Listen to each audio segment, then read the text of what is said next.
Captain Jack, and in this episode we are going to be talking about the Big Reactors mod by Heterogeneous Beef.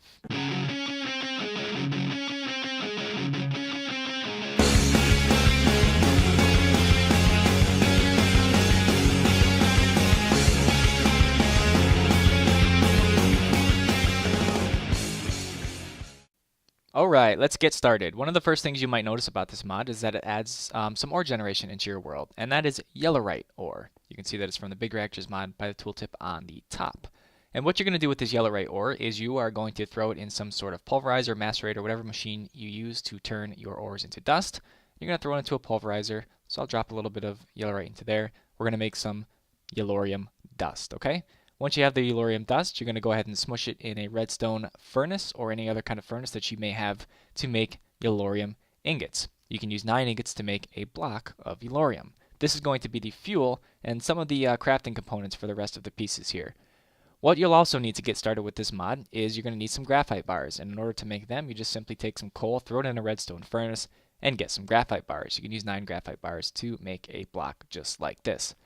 Now, before we go any farther, there is an important distinction that we need to make between two different types of reactors that this mod adds into your game. The first is a passively cooled reactor. And before you can even make an actively cooled reactor, which is the second of the two, you have to have been running a passively cooled reactor for a little while. And I'll tell you why when we get to the actively cooled reactor. But in order to make a basic reactor, you're going to have to start out with these components. Now, it's going to seem like a lot, but don't worry. A lot of the recipes are fairly similar. Not really going to show you all of them. You just need some of these graphite bars here to make 4 reactor casings, to make some reactor glass. It's 2 pieces of glass next to a reactor casing. The controller is going to take a diamond, 2 yellorium ingots, and a redstone and 4 blocks of casing there. So fairly simple stuff, not too complicated. But this is what you're going to need to start off with making your first reactor. So we have a casing, we have glass, we have the controller, which is the main piece of your reactor. We have an access point, which can be changed between an outlet mode and inlet mode, and you can see that the color changes there. So don't be confused if you're looking at somebody else's tutorial, maybe you're looking online. These are the same blocks, you can just change the color between inlet and outlet, and that's called an access port. The power tap is what's going to basically funnel the power out of the reactor and into whatever type of power storage that you may choose to have. The yellorium fuel rod is where the fuel is stored inside the reactor, and we can actually see an active graphic of this once it's inside of your reactor. And finally, we have a control rod, which must be placed on the very top of your yellorium fuel rods. So let's go ahead and real quick, let's put one of these things together. We're just going to make a 5x5, and I'll show you how to make one real quick. Alright, so when building your reactor, there's a few things that you're going to have to keep in mind. First of all is that the outside shell of the reactor always has to be made out of casings. It cannot be made out of glass or any other type of block. So, that's number 1. Number 2 is it has to have a controller, a yellorium fuel rod, and a reactor control rod to complete the multi-block. So let's go ahead and make this side glass. We'll make this side glass too. Why not? And let's go ahead and just make this out of casing just to show you that they are in fact interchangeable. Okay, and I'll go ahead and throw some glass here on top. Now, the yellorium fuel rod, I believe, can go anywhere inside the reactor, but if you want to cool the whole thing properly, let's go ahead and put it in the middle and then put a control rod on top. And the yellorium fuel rod needs to extend the length of your reactor and always with that control rod on top. Now we're going to go ahead and add a reactor controller, and it's going to complete the multi-block. If this was not complete and you right click it, I believe, with your hand, it will tell you that it requires at least 1 controller. So it will tell you what you're missing. So we're going to add that controller and we're going to build our reactor, okay? There's a lot going on inside this reactor, but that's basically how you build one. Alright, so now let's talk a little bit more about the passively cooled reactor and all these parts that can go into it. What I have here is basically the smallest reactor that you can build. It has a controller, it has an access port here for outlet and an access port here for inlet. We have a power tap here to get the power out of the reactor, and on the very top we have a reactor control rod. Let's go over these access ports really quick. The access ports are basically what take in and push out fuel. Yellorium goes here if you are an import or an access port that was set to inlet mode. So we have our yellorium here, and I have 50 ingots here. and you can change between eject fuel, which will knock out all the fuel and move that over to the side, or you can eject waste, and that'll eject any waste that is in this side over here, and that will only be in the outlet mode of the other port that I have on the other side. And you can flip between the two here, which will change the color of the outside. Okay, these are pretty simple. That's where you put your fuel. Here we go. We have cyanite, and that's the waste that's produced by these reactors, and that's in outlet mode. And if we were to have some kind of item duct or applied energistics or some sort of item pipe hooked up to this, we would be able to automatically shove these out of the reactor. Okay, so you can hook these up to a bunch of different types of pipes. Back here, you can hook this up to like conductive pipe, whatever you want to use. You can use redstone energy conduit, which probably would recommend. But when you hook up the power to this block in the back, it will turn green. So that's what that does. Inside here, or up in this top block here, we have the reactor control rod, and this will be a little bit more important for the actively cooled reactors, but I'll show you what it does in just 1 second. Let's take a look at the inside of the reactor here. There is a lot going on, and luckily a lot of tooltips are included in this mod, so it basically tells you exactly what's going on without me having to waste a lot of time explaining it.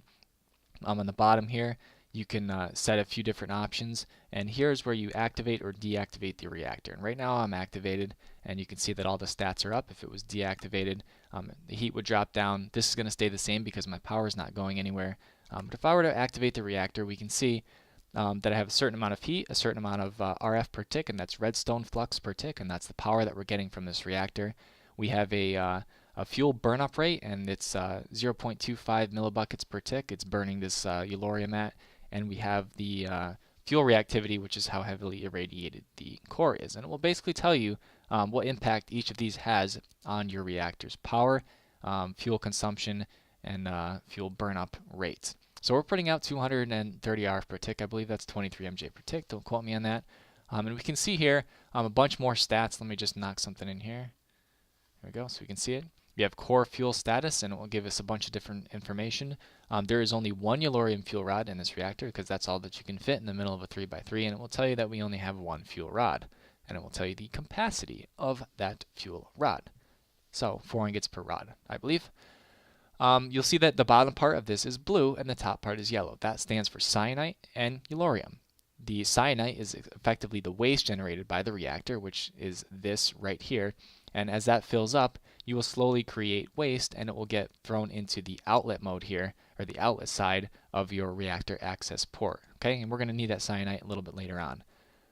We have our core heat, and again, these tooltips are very self-explanatory. It tells you what's going on. The relationship between how hot your reactor is, how hot the core is, how irradiated it is, will have a direct effect on how much flux you produce. And simply playing with a lot of these different things will give you a good idea of where your power can be at.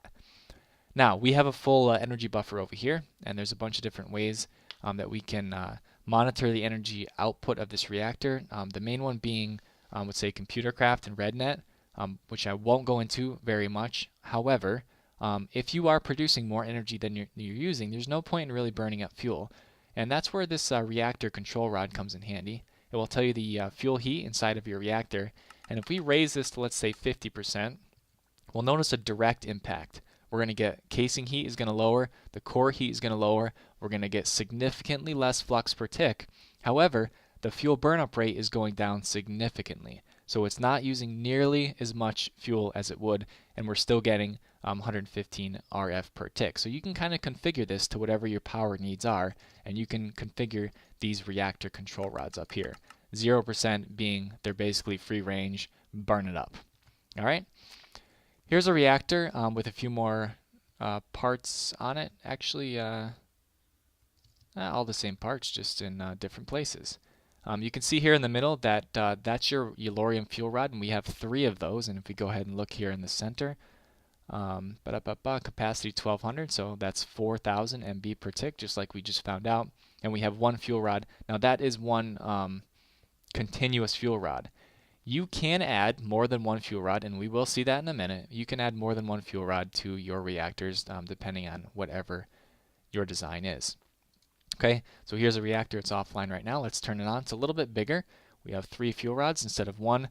we're up at about 2056 heat, something like that, and now we're putting out about the same in redstone flux. And you can see that our burn-up rate is significantly higher than the last reactor, and that's because our heat is much higher, okay?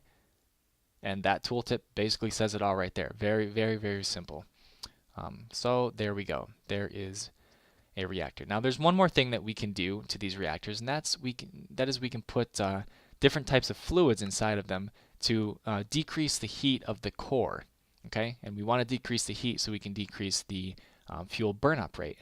So let's check it out. We're at 2048. We're at 556. And 2047, 556. Let's go ahead and add some water to this. And don't be afraid to just break your reactor. It's not going to waste any of your fuel on you.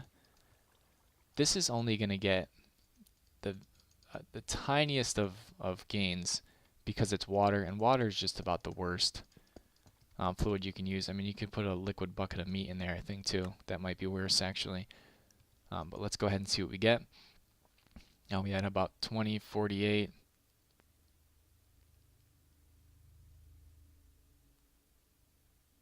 Okay. All right, the change is almost negligible. We got almost no difference.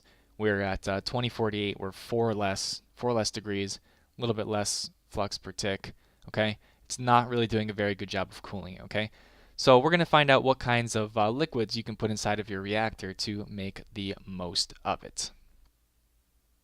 Alright, now I put a bunch of different fluids inside of the reactors, and you can see these reactors are significantly bigger than the ones I was just showing you, and they also have 5 fuel rods on the top. I believe that this is the best design that you can make for these reactors, and you can go even taller on them. This is just how far I chose to go up on them. So let's take a look at the water-cooled reactor over here. Okay, we're at 2274 degrees, putting out 3,622 redstone flux. And let's go ahead and check at this. Okay, we're at way less heat, and we're putting out way more redstone flux RF per tick. So redstone is significantly better than the water there. But now let's take a look at this, and this is fluid yellorium, and this is at 2284 heat, which is very similar to the water, only putting out 3,760 RF per tick. This one's putting out a little bit less. Okay, so yellorium is a little bit better, but definitely redstone tops them both. Next, we're going to look at resident ender, and this is at 1248 heat, putting out 9,056, 57 heat. So let's compare that to redstone. Okay, so it's a little bit hotter over there, but it's producing more power than this redstone. Okay, so the ender is definitely better than the redstone, so this is the best so far. Okay, a little bit less heat.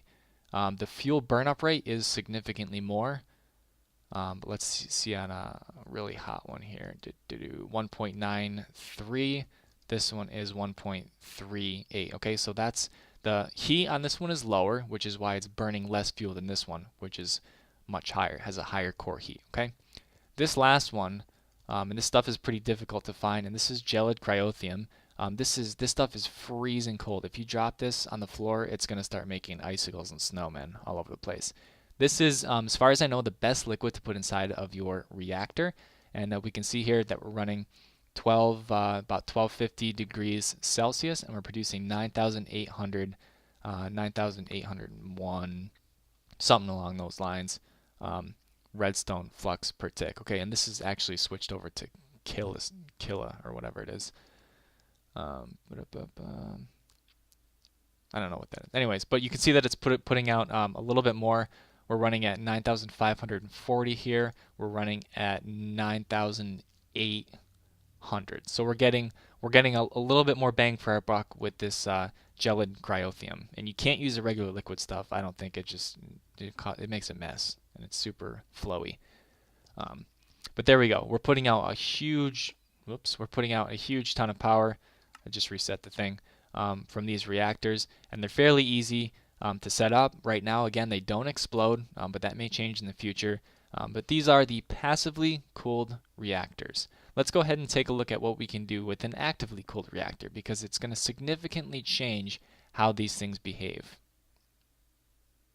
All right, now the difference between these two types of reactors is basically night and day. While the making of the reactor itself is basically the same, one block makes all the difference and completely changes it. And there's another cool multi-block that's added into this mod that looks really great and also makes you allows you to get more efficiency out of your fuel use. So the first thing that we're going to need to do before we go ahead and make that is go ahead and make this cyanite reprocessor here. And once you make the reprocessor, you can put it down and it's got a number of different interfaces on it. Let's take a look inside. We have a space for water here and it holds 5,000 millibuckets. We have a space here for cyanite, okay, and a space here for the resulting ingot, it's plutonium. And that's what we ultimately want out of this cyanite reprocessor. So this is basically taking the waste from your regular reactor and reprocessing it into something that's useful. Now you see I have full power, full water, and this is not doing anything. Well, that's because it's going to take 2 ingots to make a plutonium ingot. And it's going to take a little while. It's going to knock it over to here. And it's the green. I have the green side set to over here. You can kind of see that. And so that's going to knock it out into this chest right here. So it's going to automatically spit it out. And you can go ahead and automate these with, again, a bunch of different mods. I have an aqueous accumulator hooked up to the back. And I have the back configured as blue here to accept water. And that's going to go over here. This one, you can see you can just configure this however you want to accept on whatever different side that you want. It's basically the same as the thermal expansion machines. Okay, very easy to do. If you want water on the top, you make it blue. If you want the cyanite to come in on, let's say, this side, you can make this side red. And if you want the plutonium to come out over here, you can make this side green. Okay, so it's a highly configurable block. Very easy to use, just need some power and some water, and you can go ahead and start making some of this plutonium. Now, I think in the beginning of the video I said you couldn't make a passively cooled or an actively cooled reactor without this stuff first. What I meant was you couldn't make the rotor. I apologize if that confused anybody. You can also go ahead and make a plutonium block with 9 ingots. All right, so this introduces a whole new spread of machines, and you don't actually need these, but they are very cool, and they do get more for your power, or more for your uranium or fuel, whatever you want to call it. What the actively cooled reactor will produce is steam, and the steam can be used like you know, I'm sure, in railcraft, steam engines, whatever you can use steam for, you can use it. So this reactor is going to put out steam instead of power, and we'll see that in a minute. But in order to harness that steam within this mod, we're going to need to create a rotor, and this rotor is a big awesome multi-block machine, and these are the components that we are going to need to make it. It's basically the same as a reactor. There's a reactor housing, or there's a turbine housing, turbine glass, turbine controller, so it has its own controller, a turbine power port, and that's where the power is going to be tapped from. You don't actually tap any power from the reactor itself when it's passively cooled, and I'll explain that, and you'll see that in a second. We have a fluid port, which can be configured. Oh, it's yelling at me because it's too small. To inlet and outlet mode. We have rotor bearing, we have rotor shaft, and we have a rotor blade. Now, all of these items here, and let me go ahead and load up big reactors over here. These are going to require, well, this requires some cyanite. But where's that controller? Okay, this is going to require some plutonium, okay? Not too much, but it will require some plutonium to make, so that's why you need to make the a regular passively cooled reactor first, and these turbine housings are just some cyanite in this pattern here with some nether quartz, okay? So you are going to need some byproduct, you're going to need to reprocess a little bit, but before you know it, you'll be able to make this wonderful, awesome turbine thingy here, okay? So grab yourself a bunch of these, go ahead and make yourself another reactor, and you will see that this reactor, instead of RF per tick output, we have a 271 millibucket per tick output. And that is solely because I have, where is it? A reactor coolant port attached to these. So let me go ahead and grab a reactor coolant port just so you can see what happens when I change this. So if I take out this, okay, and I put in this, bam, the entire interface of this thing changes. So we have the coolant, we have a space for water, and we have a space for steam here. And the whole reactor changes. It goes from actively cooled straight to passively cooled. It totally changes the entire block. So that's why I said there's a big difference between the two. Now the way you set up your reactor is exactly the same, but this one block, this reactor coolant port, will make all the difference between whether your reactor is classified as a passively or actively cooled reactor. It will take cyanide and it'll take yellorium the same way. It will output cyanide the same way, just like your other reactor, except we're going to need these two ports here. Now, this is the turbine, and this is a really awesome block, very cool looking. Anything that's animated like this is awesome. And it's basically made the same way as your reactor casing, but I'm going to go ahead and make one with you really quickly just to show you how it's done. Alright, so this machine is going to be a little bit more finicky than the actual reactor itself, and I believe you have to make the outsides glass. No, that's not true. I think you can do the same thing. You can use the glass and the casings interchangeably. Not a big deal either way. It's just whatever suits your building desires. Okay. We'll just make it all glass, just for starters. We need some turbine glass.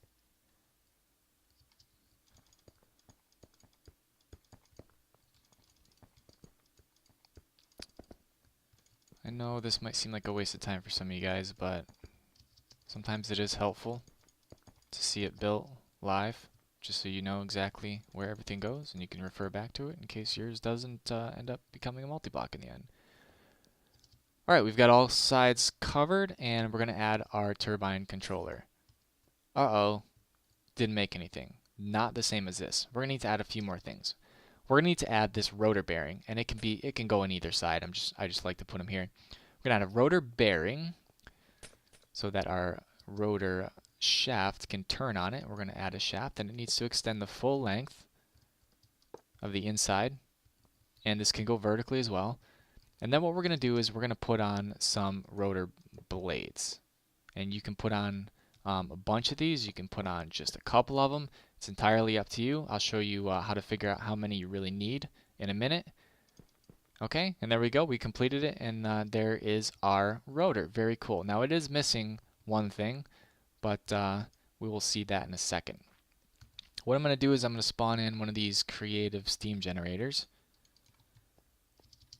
just to show you how this block actually works. Okay, let's turn this on. Okay, there we go.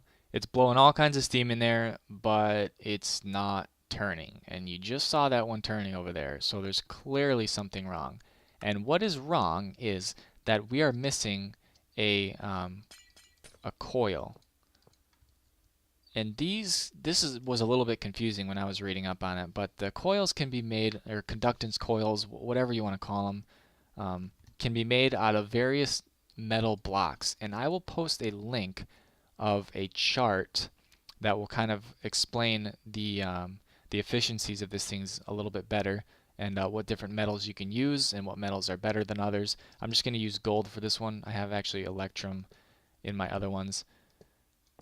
But basically what you need is, when this rotor turbine turns, you need to conduct electricity, and that's what this thing here is for. And it needs to surround the shaft of the turbine rotor shaft, and it needs to be on the opposite end. Okay, so now if I go ahead and turn this on, we're going to see that our turbine is going to slowly start turning, okay? And it's going to start producing a bunch of RF. And this is what we're going to take. We're going to use this reactor, or we're going to use this power port. We're going to load it on here, and we're going to put some conduit out of here to actually end up harnessing the power that the reactor was giving us in the first place. So basically we're just using steam to generate redstone flux, okay? And you can see that the RPM is rising, and we'll check out the internal workings of this in just 1 minute. Another thing to note is that your coil at the end can be more than just one thick. You can actually make it go right up to the edge, I think. If I add, let's see. Okay, so if I make the coil too thick, it will still work. It will have a different results, and again, you're going to have to check out that spreadsheet. It's fairly complicated to see what kind of results that you can get from different coils, from different numbers of turbine blades, and so on and so forth. But that is how you build the turbine. Okay, so let's run back over and show you how one works when it's hooked up to an actual reactor. All right, so this is where things tend to get a little bit more complicated, but you guys have already listened to 25 minutes of me yapping my head off, so I'm going to try to finish this as quickly as possible here.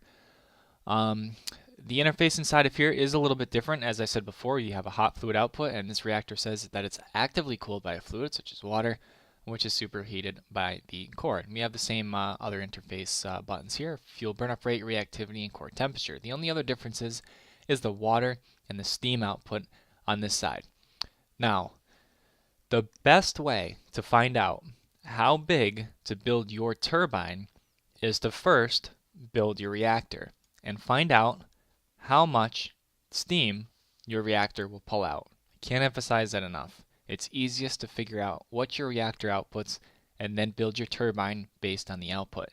For every reactor, and there's no way that I could possibly build every single reactor type, so I could show you all the different variations of it, but with every different reactor type and with every different reactor setup, say you had 2 fuel rods in the middle, say you had 4, say you had 3, whatever it is, the reactor is going to behave differently.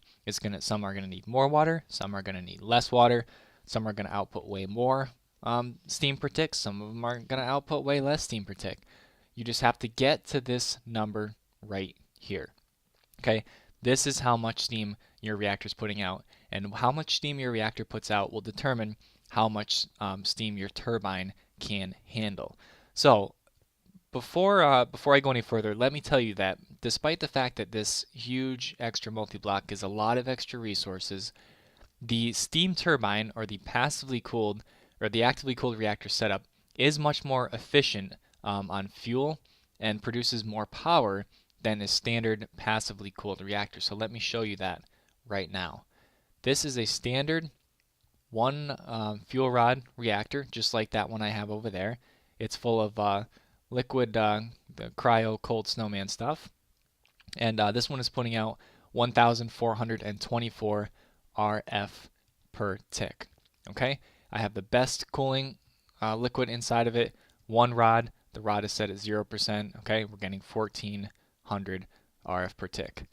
I have the exact same setup. Okay, we have one rod. Well, there it is. You have one rod inside there. The only difference is this is hooked up to the turbine, and the turbine is what is ultimately putting out the power. And the power that I'm getting out of this is 2,083 RF per tick, okay? So you're getting significantly more, about 600 more RF per tick out of the same reactor setup for the same amount of fuel, okay? So these are more efficient. It's just a lot more complicated to build them, and a little bit more complicated to understand, that's for sure, okay? Let me show you what's going on here. This reactor coolant port right here is sending steam out of the reactor and into the turbine housing, which has a turbine fluid port, okay? So it's coming out of here and into the turbine. Next, I have water coming out of the turbine and back into my reactor. Okay? Inside this turbine controller, and let me go over this real quick before I try to explain to you what in the world is going on over there. We have a few things that we're going to need to understand. The RPM of the turbine will control how efficient it is, and basically we control how efficient that it is. A lot of tooltips in here will basically tell you exactly what's going on. You can decrease or increase the flow rate, and this is exactly why that I told you that you should build your reactor first. We have a 271 millibucket per tick output. That is exactly what I'm going to set my turbine control to. Now I can go up on that, I can go down on that, okay, but I want to be basically exactly the same because I don't want it to use more steam, or don't want to push more steam into the turbine than I actually can produce with the reactor. And you can move these numbers up and down. The default is 2,000. You're just going to have to adjust it based on your needs, okay? Right here we have the rotor speed, and it's important to note that rotors operate best or most efficiently at 900 or 1,800 RPM, and it says that right there. And the 900 mark is basically in the center of this green area here, and the 1,800 mark is in the center of the green area there. And when you first start up your turbine, it's going to start running very slowly. and it's going to go through this blue area, which is a slower area, or which is going to speed up in the blue area. It's going to slow down in this cyan area, then it's going to start to pick up around 900 again. After it reaches about 900, maybe 1000, it's going to dip down again, and you're going to start losing power until you get back up here to the 1800 mark, and you're going to start gaining power, okay? So you could run your turbine at about 900 steam and get not quite as much, but almost as much as running it as 1800 RPM. It's basically all what you choose to do, and it's all how you choose to use the steam that that's coming out of your reactor, okay? So right here, this is your 900 mark, and up here is the 1800 mark. Now I've got this pretty close to 1700. My reactor can only put out this much. I wish it could put out a little bit more to get on to the 1800 mark, which would make it a little bit more efficient, but I am in the green here, and I am still producing a lot more power than the passively cooled reactor of the same size, okay? So this is a rotor speed, your intake, so this is the steam that's coming from my reactor. And this here is affected by these buttons here, and this is our energy buffer, so it has its own energy buffer just like the reactor does. If I were to, right now I'm venting overflow only, this steam basically is condensating and turning back into water, so you kind of recycle the water a little bit, and I'm saying that anytime there's extra water, I'm going to shoot it back into my reactor here, and that's what this line here is for. So water out is going back into the reactor here, and if I were to say close the vent. Let's see. I don't see a change. I know you can't see a change. If I do to vent all exhaust, okay, that's just going to send all the water straight out. It's going to send it all. There we go. It's disappearing, and it's going right into that reactor. Vent overflow only. Okay, so I just want to vent anything that's overflowing. I think that might just dissipate it into the air actually. So this is just recycling the water a little bit, sending it back to the reactor. And water is going to play a really important part in how your reactor functions. So this is going to take a little bit while to get back up to speed because we shot some steam out of it. And while that gets up to speed, let me explain what else is going on here. You can hook your water supply up a number of different ways. And depending on the size of your reactor, this one's relatively small, you're going to need an absolute ocean worth of water to keep this thing running properly. And after a lot of experimentation, we finally found a happy medium. Well, you can see how fast this is draining, and it's only keeping up because my extra cells ME stuff is keeping it full, but it's using an absolute ton of water, and if you don't keep up with the water, your steam's going to drop off, your millibuckets per tick is just going to ramp down, and your whole thing is going to collapse, and it's going to be awful, and it's not going to work at all. So when you make your passively or your actively cooled reactor, you are going to need a lot of water, and I believe water may be the only fluid that you can use at this point, or maybe the only reasonable fluid, because I'm not sure how you would recreate some of the other fluids in mass quantity. But basically, I've got this is the extra cells mod that works great with applied energistics. I've got some aqueous accumulators, some import buses here, loading up a ton of water inside of my system here, and I am just simply exporting the water via a fluid export bus through one of these reactor coolant ports. Okay, so not only am I getting water from my turbine back into here, I'm also exporting water at about 1,000 millibuckets per tick back inside of my reactor, and that's why you see this jump here. That's what's going on here.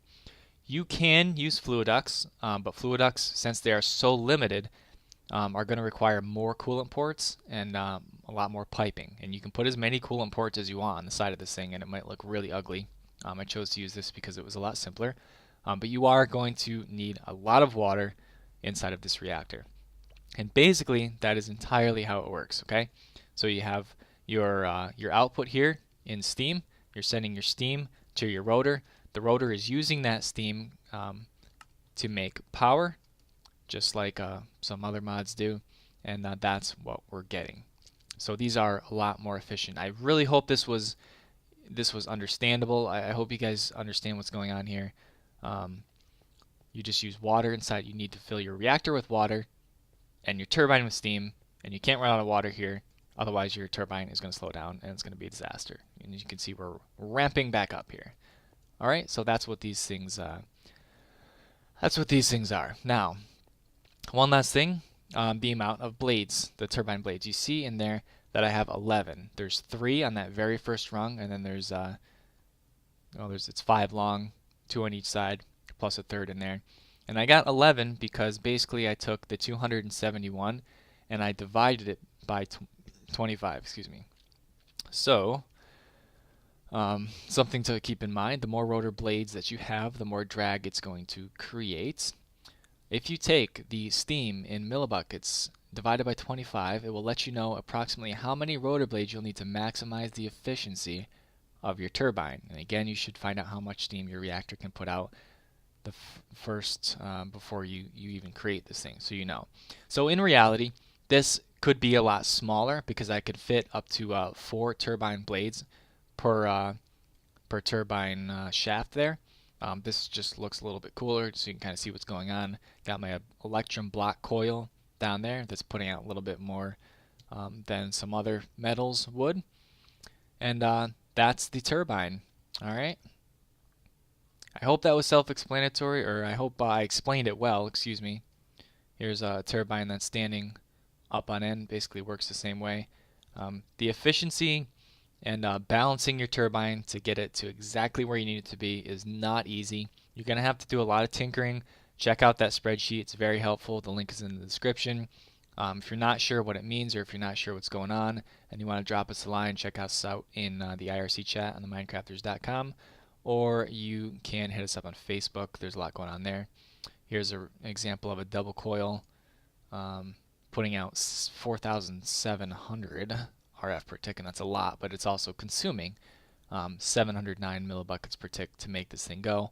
And finally, you really can make really ginormous rotors.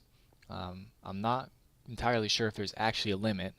There's a limit to the functionality, that's for sure. This thing is not putting out a lot based on its size. That thing's putting out double.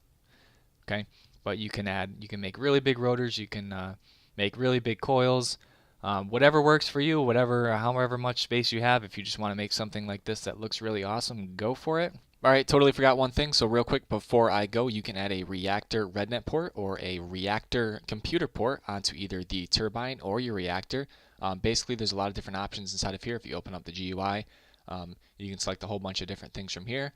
You can color code it based on your RedNet setup here, and I can use this to turn the reactor on and off. You can see over here that's turning on, turning off, and that's just because I'm using the right here, this toggle reactor on and off. You basically just drag these over here, and you have to commit to them, and then whatever you set your preferences to, that's what you can use. And the ComputerCraft port can be hooked up using the wired modem, and that's attached to this block right here, the reactor computer port. And you can set up all sorts of neat programs to automatically turn on and off your reactor, to monitor the heat inside it, to change the levels of your reactor control rod, all sorts of neat things. The people that know ComputerCraft and RedNet seem to be few and far between based on the regular Minecraft player base, and I don't really know too much about them, so I'm just going to leave them to the imagination of those more brilliant than I am.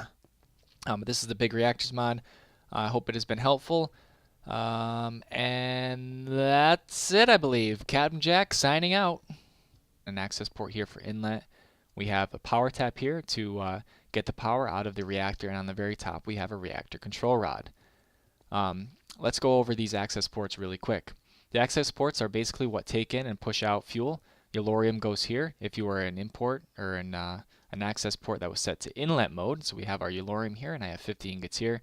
And you can change between eject fuel, which will knock out all the fuel and move that over to the side. Or you can eject waste, and that'll eject any waste that is in this side over here. And that will only be in the outlet mode of the other port that I have on the other side. And you can flip between the two here, which will change the color of the outside. Okay, these are pretty simple. That's where you put your fuel. Here we go. We have cyanite, and that's the waste that's produced by these reactors, and that's in outlet mode.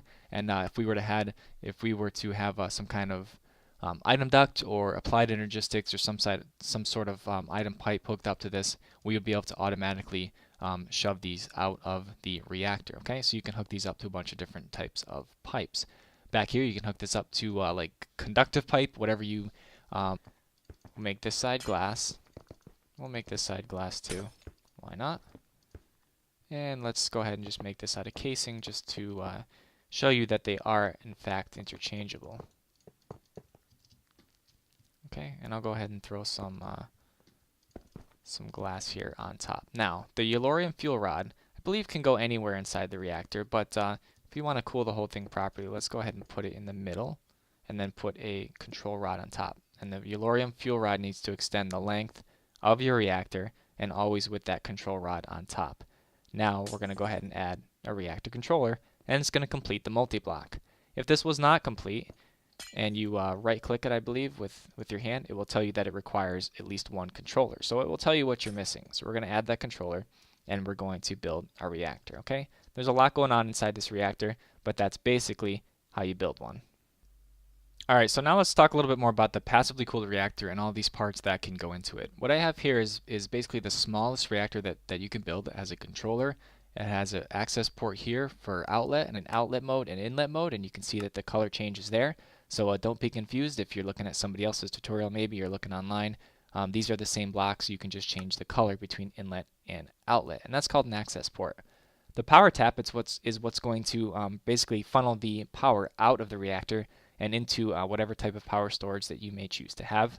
The yellorium fuel rod is where the fuel is stored inside the reactor, and we can actually see an active graphic of this once it's inside of your reactor.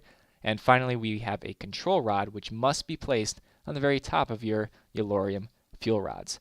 So let's go ahead and real quick, let's put one of these things together. We're just going to make a 5x5, and I'll show you how to make one real quick. Alright, so when building your reactor, there's a few things that you're going to have to keep in mind. First of all is that the outside shell of the reactor always has to be made out of casings. It cannot be made out of glass or any other type of block. So that's number one. Number two is it has to have a controller, a yellorium fuel rod, and a reactor control rod to complete the multi-block. So let's go ahead and get some graphite bars. You can use 9 graphite bars to make a block just like this.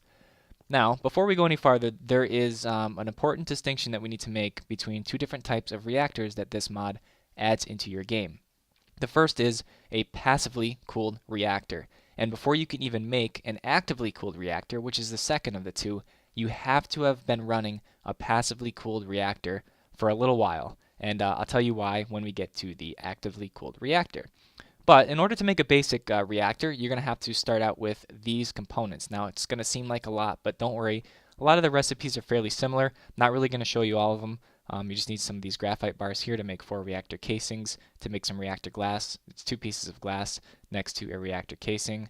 The controller is going to take a diamond, 2 yellorium ingots, and a redstone and 4 blocks of casing there. So fairly simple stuff, not too complicated. But this is what you're going to need to start off with making your first reactor. So we have a casing, we have glass, we have the controller, which is the main piece of your reactor. We have an access point, which can be changed between Captain Jack, and in this episode, we are going to be talking about the Big Reactors mod by Heterogeneous Beef.